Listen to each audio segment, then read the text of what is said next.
నమస్తే, welcome to our channel. నేను మీ సిరి. So ఈరోజు అయితే మనతో పాటు ఒక స్పెషల్ గెస్ట్ ఉన్నారండి. స్పెషల్ గెస్ట్ అంటే మామూలు గెస్ట్ కాదు. తిను అంటే సినిమాలలో తిన యాక్షన్ ఎలా ఉంటుందంటే, ఒక విమానం సినిమాలో చూసుకుంటే తను ఎమోషనల్గా ఎంత బాగా చేశాడు. అండ్ మన పుష్పలో చూసుకుంటే ఎమోషనల్గా అక్కడ కూడా ఎంత బాగుంటుంది, తన మాటలు వింటుంటే ఎంత బాగుంటుంది. అండ్ ఇప్పుడు రీసెంట్ టైమ్స్లో అయితే మన ఈగల్తో వస్తున్నారు, అంటే రవితేజ గారి కాంబినేషన్లో వస్తున్నారు. సో ఎవరు అని అనుకుంటున్నారా? తను మరెవరో కాదండి, మన చైల్డ్ ఆర్టిస్ట్ ధృవన్ అనమాట. సో ధృవన్ ఏంటంటే చాలా యాక్టివ్గా ఉంటాడు. అండ్ తను అంటే మీకు చాలా తక్కువ చెప్తున్నాను, ఎందుకంటే ఇది తను స్కూల్లో కానీ అండ్ యాక్టింగ్లో కానీ చాలా యాక్టివ్గా ఉంటాడు. నేను ఇంట్లోకి వచ్చిన అసలు ఇంట్లోకి రాగానే ఎక్కడ చూసినా ధృవన్కి సంబంధించినవే ఉన్నాయన్నమాట. స్కూల్లో తను గెలుచుకున్న ప్రైజెస్ అవన్నీ చూస్తే ఎక్కడ చూసినా అవే కనిపిస్తున్నాయి. మామూలుగా అంటే మనం అనుకుంటాం కదా యాక్టింగ్ చేసే వాళ్ళు చాలా తక్కువ స్కూల్కి వెళ్తారని, కానీ తన అదైతే అలా కానే కాదు. మీరు ఇంకా తెలుసుకోవాలంటే ఇంటర్వ్యూ మొత్తం చూడండి, మీకు అర్థమైపోతుంది. సో లేట్ చేయకుండా మనం అయితే ఇంటర్వ్యూ స్టార్ట్ చేసేద్దాం. So hi Dhruvan. హాయ్ అక్క. ఎలా ఉన్నావు? బాగున్నా. సో నీకు ఎలా అనిపిస్తుంది అంటే, ఇప్పుడు నువ్వు వెళ్ళేది స్కూల్కి వెళ్తావు. సో స్కూల్లో అయితే నీకు అందరు ఫ్రెండ్స్ ఉంటారు, చాలా మంది ఫ్రెండ్స్ ఉంటారు, అండ్ టీచర్స్ కూడా ఉంటారు, మంచిగా ఆడుకోవచ్చు. కానీ షూటింగ్ వచ్చేసరికి ఎలా ఉంటుంది, నీకన్నా పెద్దవాళ్ళు ఉంటారు, నువ్వు ఒక్కడివే ఉంటావు. సో నీకు ఎలా టైం పాస్ అయింది అసలు? అంటే ఒక కొద్దిసేపు ఉంది, ఆ కొద్దిసేపట్లో మమ్మీ దగ్గరికి వెళ్ళి ఆడుకుంటా. ఇంకా కొద్దిసేపు ఉందంటే షూటింగ్ చూస్తా, అంటే వాళ్ళు ఎలా చేస్తున్నారు, వాళ్ళ నుంచి ఏం నేర్చుకోగలము అనేది నేను చూస్తా. ఇంకా అప్పుడే నువ్వు ఎలా నేర్చుకోవాలనేది కూడా నువ్వు చూస్తూ ఉంటావా? ఓ సరే సరే, అయితే ఇది పక్కన పెట్టు. నీకు స్కూల్ బాగా అనిపిస్తుందా లేకపోతే మూవీస్ బాగా అనిపిస్తున్నాయా? రెండు ఈక్వలే. రెండు ఈక్వలేనా? రెండు బ్యాలెన్స్ చేస్తున్నావు అంటే నీకు, అంటే ఇప్పుడు ఫ్రెండ్స్ ఉన్నారు కదా ఇక్కడ స్కూల్లో అయితే మంచిగా ఆడుకోవచ్చు. నీకు ఇప్పుడు ఫ్రెండ్స్ ఉన్నారు, స్కూల్లో అయితే నువ్వు బాగా ఆడుకుంటావు, మరి ఇప్పుడు ఇక్కడ షూట్లో ఎలా? షూట్లో నాకు కొంచెంసేపు ఏమో ఆడుకుంటా మమ్మీతోటి, కొంచెంసేపు ఏమో షూటింగ్ చూస్తా, అంతే. అయితే ఇప్పుడు మరి మీ టీచర్స్ ఎలా, మరి నిన్ను టీచర్స్ ఏమంటారు? బాగా యాక్టింగ్ చేస్తున్నావా నాన్న అంటే నీకు ప్రశంస అంటే లైక్ పొగడతలు ఇస్తున్నారా? లైక్ వాళ్ళు వెళ్ళి అరే నువ్వు చాలా బాగా చేసావు కన్నా అని చెప్పేసి అంటున్నారా స్కూల్లో? అని నేను ఇంకొకటి విన్నాను, నువ్వు స్కూల్లో కూడా టాపర్ అని, నీ క్లాస్ ఫస్ట్ అని విన్నాను, నిజమేనా? అవును. Right, wow. సో అది జీ స్టార్ అంటే ఏంటి? గురుకుల్ స్టారా? అంటే దాంట్లో ఏంటన్నట్టు, అంటే స్పెషల్ ఏముంది మరి గురుకుల్ స్టార్ అంటే? గురుకుల్ స్టార్ అంటే ఎక్కువ మందికి వస్తుంది, అంటే బాగా చదువుకున్న వాళ్ళకి మాత్రం వస్తుంది. సో దాంట్లో ఒక 7 members ఇలా వచ్చారు. 7 members మాత్రమే వచ్చింది మీ స్కూల్ మొత్తానికి. సో గైస్ చూసారు కదా, 7 members కాదు, మీ క్లాస్కి 7 members మాత్రమే వచ్చింది. గైస్ చూసారు కదా, అసలు మామూలుగా లేదు. తను యాక్టింగ్తో పాటు స్టడీస్ కూడా ఈక్వల్గా బ్యాలెన్స్ ఇస్తాడనమాట. జీ స్టార్ అంటే నార్మల్గా అయితే అన్ని స్కూల్స్లలో ఇవ్వరు, జస్ట్ ఏంటంటే గురుకుల్ స్టాండర్డ్స్లో సిబిఎస్ సిలబస్ ఉన్న వాళ్ళకి వస్తుంది ఆ స్టార్. జీ స్టార్ అంటే అదనమాట. సో చాలా అంటే చాలా యాక్టింగ్ ఎలానో చదువు కూడా అంతే, తను ఎక్కడ కూడా పక్కకు పెట్టలేదు అనమాట. ఇంకా ముందు ఇంకా మీకు చాలా చాలా చెప్తాడు, తనని చూస్తే అయితే మీకు అర్థమైపోతుంది. సో ధృవన్ నువ్వు చెప్పు, నీ ఫస్ట్ సినిమా ఏంటి? నా ఫస్ట్ సినిమా వచ్చి ట్రిపుల్ ఆర్. మరి పుష్ప అంటే కౌంట్ చేసుకోలేదు నేను. పుష్ప ఉంటుంది, ఒక కొన్ని మూవీస్ చేసాకే చేస్తాను. సరే, నువ్వు ట్రిపుల్ ఆర్లో చేసావు, పుష్పలో చేసావు, విమానంలో చేసావు, ఇప్పుడు ఈగల్లో కూడా చేసావు. సో నీకు ఈ సినిమాలలో నీకు ఏం వేరియేషన్ తెలిసింది? అంటే ఒక్కొక్క సినిమాకి ఒక్కొక్క లాగా ఉంది కదా, సో ఎలా ఉంది అది? బాగుంది, అంటే ఒకరి నుంచి ఒకరికొకటి నేర్చుకోవడం. నువ్వు అప్పుడే చూస్తున్నావా అంటే ఎన్టీఆర్ గారితో ఇలా ఉంది, రవితేజ గారితో ఇలా ఉంది అని చెప్పేసి నువ్వు అప్పుడే గుర్తిస్తున్నావా? సరే, అయితే ఎన్టీఆర్ దగ్గర నువ్వు ఏం నేర్చుకున్నావు? ఎన్టీఆర్ సార్ దగ్గర ఏమో షూటింగ్ చేస్తున్నప్పుడు ఏమో మార్క్ ఉంటుంది, మార్క్ రెడ్ టేప్ తో పెడతారు, అయితే ఇది నీ పొజిషన్ ఇది నీ పొజిషన్ అనేసి ఉంటది, అక్కడే నిల్చొని చెప్పాలి. సో అంటే నువ్వు డిసిప్లిన్ గా ఎట్లా సెట్ లో ఎట్లా ఉండాలో నేర్చుకున్నావు. అప్పుడు మరి విమానం సినిమా తీసేటప్పుడు నువ్వు చాలా అంటే ఎమోషనల్ అవన్నీ ఉంటాయి కదా సీన్స్ అన్ని, సో నీకు ఎలా అనిపించింది? ఎవరు నీకు బాగా ఎక్స్ప్లెయిన్ చేశారు మరి ఇలా చేయాలి అలా చేయాలి అని? డైరెక్టర్ సార్, అలాగే మదర్, అలాగే సముద్రకళి సార్. మమ్మీ కూడా హెల్ప్ చేశారా నీకు? మమ్మీ వచ్చేసి సీన్ టు సీన్ నీకు ఎక్స్ప్లెయిన్ చేస్తూ ఉంటారా ఇలా చేయాలి ఇలా చెయ్యి బాగుంటుంది చెయ్యి అనేసి. మమ్మీ బాగా ఎంకరేజ్ చేస్తారా నీకు? అంటే నీతో పాటు షూటింగ్కి వస్తారా? నాతో పాటు షూటింగ్ వస్తారు. సో అప్పుడు నువ్వు ఇప్పుడు విమానం సినిమా చేసావు కదా, సముద్రగని గారితో నీ ఎక్స్పీరియన్స్ ఎలా ఉంది? అంటే ఆయన ఒక పెద్ద యాక్టర్ కదా, అంటే తమిళ ఇండస్ట్రీ నుంచి మన తెలుగులో కూడా వచ్చారు కదా, సో నీకు ఎలా మాట్లాడేవారా మీరు ఎక్కువ? నువ్వు బాగా చేసావు అనేసి చెప్పేవారు. నువ్వు బాగా చేసావు, ఇంకొంచెం ఇంప్రూవ్ చేసుకో అని చెప్పేవాళ్ళ. మరి ఇప్పుడు అయితే ఈగల్లో చేసావు కదా, ఈగల్లో నీకు వచ్చిన రెస్పాన్స్ ఎట్లా ఉంది? అంటే యూనిట్లో కానీ డైరెక్టర్ కానీ హీరో కానీ, అంటే రవితేజ గారు మాస్ మహారాజా కదా, సో ఆయన ఎనర్జీ లెవెల్స్తో పాటు నువ్వు నీకు యాక్ట్ చేసావా ఎలా మరి? AK-47 ఉందా, AK-47కి ప్యాంట్ షర్ట్ వేయడం మీరు ఎప్పుడైనా చూసారా? లేదు నాన్న, నేను చూసా. AK-47కి ప్యాంట్ షర్ట్ వేస్తే ఎలా ఉంటారో అట్లా ఉంటారా రవితేజ గారు? అబ్బా ఏం చెప్పారండి, అసలు మామూలుగా చెప్పలేదు కదా. AK-47కి ప్యాంట్ షర్ట్ వేస్తే ఎలా ఉంటుందో మీరు చూసారని నన్ను క్వశ్చన్ వేసి అలా ఉంటుంది అంట. అసలు ఎంత అసలు చూసారు కదా, ఇది అందుకే నేను ఫస్ట్ చెప్పాను ఇంట్రొడక్షన్లో ఒక చిచ్చర్ పీడుగా అని చెప్పేసి. అంటే మరి రవితేజ గారిని AK-47 అన్నారు, మిగతా హీరోస్ ఎలా ఉంటారు మరి? బాగానే. ఇప్పుడు NTR గారితో సరే, అయితే నీకు ఎక్కడి నుంచి వచ్చింది యాక్టింగ్ చేయాలి అని చెప్పేసి ఎవరు చెప్పారు? నువ్వు చదివేది చాలా ఇప్పుడే చిన్నప్పటి నుంచి స్టార్ట్ చేసావు కదా, నీకు ఎట్లా ఇంట్రెస్ట్ వచ్చింది? నేను మూవీస్ చూస్తూ ఉండే, ఎక్కువగా మూవీస్. నేను టీవీ రిమోట్ పట్టానంటే చాలు మొత్తం మూవీస్ చూస్తూ ఉంటా. ఒకసారి ఏమో మమ్మీ చూసామా, వీడు ఎక్కువ మూవీస్ ఎందుకు చూస్తున్నాడు అనేసి ఒకసారి చూద్దాంలే అనేసి తీసుకెళ్లారు. తీసుకెళ్తే అక్కడేమో మొత్తం ఆడిషన్స్ సెలెక్ట్ అయ్యా RRR మూవీకి. ఓకే, దాని ద్వారా స్టెప్ బై స్టెప్ అలా ఎక్కువ మూవీస్ చేసుకుంటూ వచ్చా. మమ్మీ నిన్ను ఆడిషన్ తీసుకెళ్ళిందా? అలాగే నీకు కూడా ఇంట్రెస్ట్ ఉంది. సో అంటే నీ ఫస్ట్ ఎక్స్పీరియన్స్ ఎలా ఉంది కెమెరా ముందు? అంటే నీకు చిన్నప్పటి నుంచి నువ్వు యాక్టింగ్ ఏం నేర్చుకోవాలి, అంటే చిన్నప్పుడే స్టార్ట్ చేసావు కాబట్టి నీకు యాక్టింగ్ చేసుకోవడానికి ఛాన్స్ ఉండేది కాదు. నువ్వు కెమెరా ముందు నిల్చున్న తర్వాత నీకు ఎలా అనిపించింది? బాగా అనిపించింది. అంటే ఆ పెద్ద స్క్రీన్ ఉంటుంది కదా టీవీ థియేటర్ లో, అక్కడ నేను కనిపించాలి అని ఇమాజిన్ చేసుకున్నా. అమ్మా అసలు చూసారా గైస్, ప్రతిదీ మాట్లాడుతుంటే ఒక చిన్న పిల్లడు మాట్లాడినట్టు అనిపించదు మనకి, ప్రతిదీ కూడా అంటే ఒక మెచ్యూర్డ్ మ్యాన్ మాట్లాడినట్టే అనిపిస్తుంది అనమాట. పెద్ద స్క్రీన్లో చూసుకోవాలి అంతే. ఇంకా సూపర్ నాన్న, అసలు నీ దగ్గర నేనే చాలా నేర్చుకోవాలి ఇంకా నీ దగ్గర. రైట్, అయితే ఒకటి ఇప్పుడు సినిమాల గురించి అంతా పక్కన పెడదాం మనం. అంటే ఇప్పుడు ఇంట్లో ఎంతమంది ఉంటారు? ఇంట్లోనా, మా ఇంట్లో మొత్తం మీ ఇంట్లో అంటే నువ్వు మమ్మీ ఇంకెవరు ఉంటారు? నువ్వు మమ్మీ డాడీ ఇంకా నాన్నమ్మ ఉంటారు. నాన్నమ్మ. చెల్లి ఉందా నీకు? చెల్లి ఉంది. సో నువ్వు ఎవరితో ఎక్కువ ఫైట్ చేస్తావు? మా చెల్లితో ఫైట్ చేస్తావా? ఎందుకు, నీకని చిన్నదని చెప్పేసి కొట్టేస్తావు నువ్వు? దాన్ని ఎక్కిరిస్తూ ఉంటా, అది వచ్చి నన్ను గీర్చాను. అయ్యో కొట్టేసిందా నేను? సరే, అయితే ఎక్కువ నువ్వెవరిని సతాయిస్తావు, మమ్మీనా డాడీనా? ఇద్దరిని సతాయిస్తావా? మరి చెల్లిని సతాయిస్తావా? ఎప్పుడైనా దెబ్బలు పడ్డాయేమో నీకు? చాలా అంటే ఎవరు ఎక్కువ కొడతారు మరి నువ్వు అల్లరి చేస్తుంటే? మమ్మీ ఎక్కువ కొడుతుంది. మమ్మీ చూసావా, మమ్మీకి ఎంత ప్రేమ. నేను తీసుకెళ్తుంది, ఆడిషన్స్ ఇప్పిస్తుంది, సినిమాలలో నీకు హెల్ప్ చేస్తుంది, అని నువ్వు అల్లరి చేస్తే కూడా కరెక్ట్ ఉండాలని చేస్తుంది. అది కూడా ప్రేమే నీకు కదా. సో అలాగే నీకు ఇష్టమైన ఫుడ్ ఏంటి? నాకు ఇష్టమైన ఫుడ్ వచ్చేసి సిబి. ఏంటి అదే అర్థం కాలేదు నాకు. సిబి అంటే ఏంటి? చికెన్ బిర్యానీ. అబ్బా ఇవాళ నాకు షాకుల మీద షాకులు తగులుతున్నాయి, అసలు మామూలుగా లేదు. సో చికెన్ బిర్యానీ అంటే చాలా ఇష్టం నీకు. అంటే బయట నుంచి ఆర్డర్ పెట్టుకుంటావా లేకపోతే మమ్మీ చేసేస్తుందా నీకు? మమ్మీ ఒక్కొక్కసారి చేస్తూ ఉంటుంది, డాడీ కూడా ఒక్కొక్కసారి చేస్తుంటారు, లేదంటే బయట నుంచి. డాడీ చేస్తారా నీకోసం? డాడీ బాగా చేస్తారు, మమ్మీ కూడా బాగా చేస్తారు. ఎవరు ఎక్కువ బాగా టేస్టీగా చేస్తారు చెప్పు? ఎక్కువగా అయితే మా డాడీ చేస్తారు ఎక్కువ.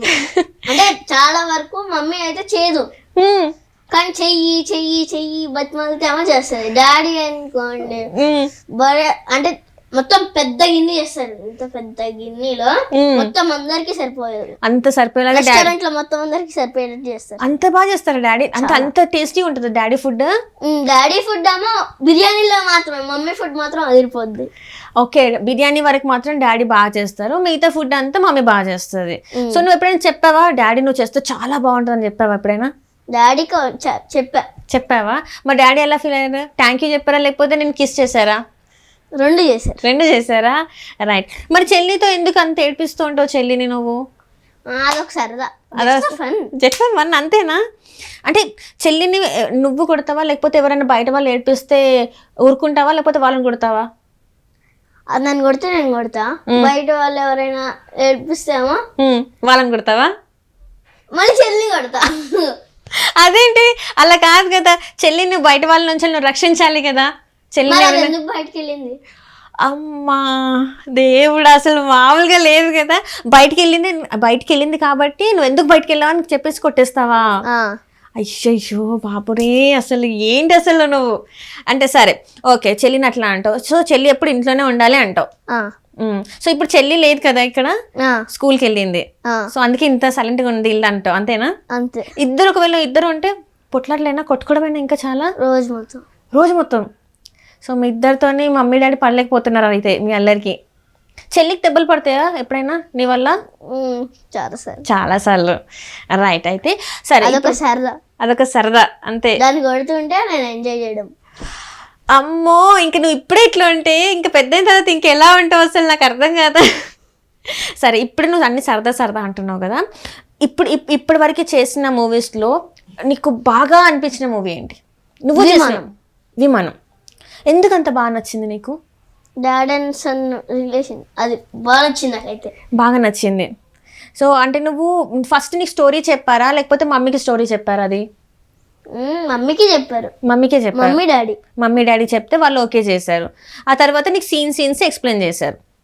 సో ఆ సినిమా తర్వాత నువ్వు చేసిన సినిమా ఏంటి? విమానం తర్వాత నువ్వు చేసిన సినిమా ఏంటి? విమానం తర్వాత చేసింది నేను స్టార్ట్ చేసింది ఈగల్ స్టార్ట్ చేసావు. సో ఈగల్కి వస్తే ఎలా ఉంది ఎక్స్పీరియన్స్? అంటే ఎన్ని డేస్ నీ షూట్ చేసావు, అండ్ రవితేజ గారితో నీ ఎక్స్పీరియన్స్ ఎలా ఉంది? అసలు షూటింగ్లో అంతా ఎలా అనిపించింది నీకు? బాగా అనిపించింది. అంటే పెద్దది, అంటే మొత్తం పెద్ద సినిమా చాలా. అలాగే బాగా అనిపించింది, చాలా బాగా అనిపించింది. అది యాక్టింగ్ మొత్తం భలే ఉంటది. మొత్తం ఇది చిన్నపిల్లలకి ఏమో బాగుంటది అని చెప్పారు కదా, డెఫినెట్ గా బాగా నచ్చుతుంది అనుకుంటున్నాను. అంటే చిన్నపిల్లలకి బాగా నచ్చుతుంది, బాగా కనెక్ట్ అవుతుంది అని అంటున్నావు కదా. ఈగిల్ సినిమాలో నీకు ఏదన్నా డైలాగ్ గుర్తుందా? నువ్వు అది చెప్పగలుగుతావా మరి? ఒకసారి ట్రై చేయండి, ఒకసారి మా ఆడియన్స్ కోసం, అంటే నీ ఫ్యాన్స్ ఉంటారు కదా బయట, సో వాళ్ళ కోసం చెప్పు. కొండలో లావానికి కిందకు పిలవద్దు, ఊరు ఉండదు నీ బొనికి ఉండదు, వెళ్తురు వెళ్ళే ప్రతి చోటికి వాడి బుల్లెట్ వెళ్తుంది, ఇది విధ్వంసం మాత్రమే, తర్వాత చూడబోయేది విశ్వరూపం. అరే సూపర్ చెప్పావు కదా, విత్ ఎక్స్ప్రెషన్స్ చెప్పేస్తున్నావు నువ్వు. సో అలవాటు అయిపోయిందా నీకు కెమెరా ముందు ఎలా ఉండాలి ఏంటి అని చెప్పేసి? సో ఇప్పుడు నువ్వు షూట్స్కి వెళ్ళావు కదా, అంటే ఈగల్ సినిమాకి వెళ్ళావు కదా, సో అక్కడ అంతా నీకెవరు, అంటే మమ్మీ కాకుండా నీకెవరు బాగా సపోర్ట్ చేశారు అక్కడ సెట్లో? మమ్మీ ఎక్కువ సపోర్ట్ చేస్తారు. డైరెక్టర్ సార్ ఏమో కొంచెం అలా పెరుగుతూ ఉంటుంది. మమ్మీ అయితే దానికి సపోర్ట్ చేస్తారు. అంటే ఇక్కడ నువ్వు ఏ సీన్ బాగా చేసినా కూడా అందులో వెనకాల నుంచి మమ్మీ నీకు బాగా సపోర్ట్ చేసింది. అయితే ఇప్పుడు రవితేజ గారితో నీకు ఎన్ని సీన్స్ ఉంటాయి సినిమాలో? నేను చూసేయండి, అసలు ఎక్కడ కూడా ఇంత కూడా నాకు ఏమంటారు స్పేస్ ఇవ్వట్లేదు. ఏ క్వశ్చన్ అడిగినా కూడా ఫెబ్ నైట్ చూసేసేయండి, ఇదే డైలాగ్ అనమాట. ఏది కూడా ఎక్కడ కూడా అరే చిన్నపిల్లడు కదా ఏదన్నా మాట్లాడేసి కొంచెం లాగదామంటే అసలు నాకు స్పేస్ ఇవ్వట్లేదు. చాలా మెచ్యూర్డ్ అనమాట, చాలా అన్నీ తెలుసు ఏది మాట్లాడాలి ఏది మాట్లాడొద్దు అని చెప్పేసి. రైట్. అయితే మొన్న స్టేజ్ మీద కూడా రవితేజ సార్ చెప్పారు కదా, ఈ అబ్బాయి చాలా కనెక్ట్ అయిపోతాడు అందరికి, చాలా బాగా చేసేసాడు. అప్పుడు నీకు ఎట్లా అనిపించింది? బాగా అనిపించింది, అదే భలే అనిపించింది నాకు. మరీ పిలిచి చెప్పారు, అది నాకు భలే నచ్చింది. నీ పేరేంటి అని అడిగారు కదా, నువ్వు చెప్పావు కదా అప్పుడు. సో అప్పుడు అనుకున్నా చూసాను కదా, అది చాలా అనిపించింది నాకైతే. దగ్గర అంటే ఇప్పుడు నీకు సినిమాలో సీన్స్ లేవా మరి రవితేజ గారితో? అంటే సీన్స్ ఉన్నాయి నాకు, అంటే అప్పుడు అమ్మ చెప్పద్దు. చెప్పొద్దంట. కంట్రోల్ కంట్రోల్ అద్దో చూడండి, కంట్రోల్ కంట్రోల్ కంట్రోల్ అంటే అసలు మామూలుగా ఉందా? అసలు ఎక్కడైనా చూసారు ఇలాంటి అబ్బాయిని? అసలు మీరు అన్ని విషయాలలో కంట్రోల్ కంట్రోల్. ఎప్పుడో 25కి రావాల్సిన ఏజ్లో మెచ్యూరిటీ తనకి ఇప్పుడే వచ్చేసింది. అంత బాగా అనమాట. సో అంత బాగా పెంచుతున్నారు నిజంగా చెప్పాలంటే. వాళ్ళ పేరెంట్స్కి నిజంగా హ్యాట్స్ ఆఫ్ చెప్పాలి. సో అంటే నువ్వు ఏది కూడా చెప్పవా? ఎన్ని సీన్స్ చేసావు చెప్పవు, ఎలా యాక్ట్ చేసావు అంటే ఎన్ని ఉన్నాయంటే అదే చెప్పవు. సరే ఏం చెప్తావు చెప్పు నువ్వు. ఏదో కూడా చెప్తా. నాకు పంచుల మీద పంచులు పడుతున్నాయి. సరే ఇది ఓకే. ఈగిల్ సినిమా ఎందుకు చూడాలంటావు? అంటే నీ వరకు నీకేమనిపించింది ఈగిల్ సినిమా చేసినంతసేపు, చూసినంతసేపు? నేను చూసిన ఫెబ్నెన్ చూడండి. ప్రతిదీ ఫెబ్నెన్ చూడండి. సరే నీకు ఎలా అనిపించింది? నాకైతే బాగా అనిపించింది. బాగా అందరితో చేయడం, రవితేజతో చేయడం, డైరెక్టర్స్ తో చేయడం బాగా అనిపించింది. సరే ఇప్పుడు ఇంతవరకు నువ్వు హీరోస్ గురించి చెప్పావు కదా, ఇప్పుడు నీ సైడ్ క్యారెక్టర్స్ ఎలా ఉన్నా? అంటే నీ పక్కన హీరో కాకుండా, రవితేజ సార్ కాకుండా ఇంకా నీ పక్కన ఉంటారు కదా, సో వాళ్ళందరూ ఎలా చేశారు? బాగా చేశారు. శివనారాయణ సార్ చేశారు, అలాగే అజయ్ ఘోష్ అంకుల్ కూడా చేశారు. నేను చూసినప్పుడు నీకు భయం అనిపించలేదా? నీకు ఫనీ. అరే నాకైతే చాలా భయం వేస్తుంది. నీకు భయం అనిపించలేదు ఎక్కడ కూడా? అంటే తను కొంచెం జోక్స్ ఎక్కువ వేస్తారు కానీ చూడడానికి మాత్రం భయంగానే ఉంటారు. జోక్స్ ఎక్కువ వేస్తారా? చాలా ఫన్నీగా ఉంటుందా సెట్స్ మొత్తం? నిన్ను దగ్గర పిలుచుకొని మాట్లాడారు ఎప్పుడైనా? చాలా సార్లు మాట్లాడారా? ఎలా అనిపించింది? సో నీకు అజయ్ ఘోష్ గారిని చూస్తే అసలు భయమే లేదు. ఎలా అనిపించింది మరి తనతో? ఆయన మూత పదం ఏంటంటే ఊడిది నమ్మ బడవా ఏంద్ర ఇదే, అరే బుడ్డోడా ఇట్లా వచ్చి కూర్చోడా అని. అంత ఫ్రెండ్లీగా ఉంటారా? నువ్వు అంటే రోజు అంటే నీకు షూట్ ఉన్నప్పుడల్లా నువ్వు కలిసేవాడు తనతో? రోజు అని కాదు, మా ఇద్దరికి కాంబినేషన్స్ ఉన్నప్పుడు. ఇంకెవరెవరు ఉన్నారు అంటే నీతో పాటు చేసిన వాళ్ళలో? Srinivas uncle, Srinivas Reddy uncle, Ajay Ghosh uncle, అలాగే ఇంకా అంటే వీళ్ళతో ఎలా ఉండదు? ఇప్పుడు శ్రీనివాస్ అంకుల్తోని, శ్రీనివాస్ రెడ్డి గారితోని, ఇప్పుడు వాళ్ళిద్దరు కమెడియన్స్ కదా, సో నీకు ఎలా ఉండేది? బాగుండేది. మొత్తం జోక్స్ వేస్తూ ఉంటారు సెట్స్ లో. అందరూ నీతో మంచిగా కామెడీగా మాట్లాడతారు అయితే. సో నేను దగ్గర తీసుకొని ఒళ్ళో కూర్చోబెట్టుకోండి మాట్లాడే వాళ్ళు ఎవరైనా ఎవరు మాట్లాడారు అలా? అలా ఎక్కువగా అయితే అజయ్ ఘోష్ అంకుల్. అజయ్ ఘోష్. నువ్వు ఎప్పుడైనా వాళ్ళందరితో కలిసి నువ్వు ఫుడ్ తిన్నావా? నువ్వు తిన్నావా? సో ఎలా అనిపించింది మరి వాళ్ళందరితో కలిసి నువ్వు ఫుడ్ షేర్ చేసుకుంటుంటే? నువ్వు ఇంత పెద్ద వాళ్ళతో తిన్నానా అనిపించిందా, లేకపోతే నార్మల్గా నువ్వు క్యాజువల్లే అనుకున్నావా? క్యాజువల్గా అనుకున్నావా? సరే ఈ సినిమాలో ఈగల్ సినిమాలో మన అనుపమ పరమేశ్వరన్ కదా హీరోయిన్, సో తను ఎలా అనిపించింది నీకు? తనకు కూడా బాగా అనిపించింది. అంటే నాతో 2 మూవీస్ చేశారు. ఒకటి 18 pages, ఇంకోటి ఈగల్. ఇది 18 pages లో అయితే ఇది డాన్స్ ముందు చేస్తారు కదా, నమస్కారం, అది నేర్పించింది అక్క. ఓ అంత ఫ్రీగా అయిపోయారు మీరు ఇద్దరు. మరి అక్కడ ఆల్రెడీ పరిచయం కదా, అనుపమ అక్కనికి ఆల్రెడీ పరిచయం కదా, మరి ఈ మూవీలో ఎలా అనిపించింది? బాగా అనిపించింది. మళ్ళీ చూసాను. మాట్లాడిందా? గుర్తుపట్టిందా నిన్ను అప్పుడు? గుర్తుపట్టి మాట్లాడిందా నీతో? అరే నేను నీకు నేర్పించాను కదరా 18 pages లో, ఆ స్టెప్ చూపిరా అంటే చూపించేసావా? Right, super. అసలు అంటే ఇప్పుడు నువ్వు డాన్స్ చేస్తావా? మరి ఆల్రెడీ డైలాగ్స్ బాగా చెప్తున్నావు, డాన్స్ కూడా చేస్తున్నావు, అంటే క్లాసెస్కి వెళ్తున్నావా? డాన్స్ క్లాసెస్ కూడా వెళ్తున్నావు అంటే ఫ్యూచర్లో నువ్వు ఒక పెద్ద హీరో అయిపోతావు అనమాట. హీరోయేనా? అంతే, హీరో తగ్గేదేలే అంటావా? తగ్గేదేలే.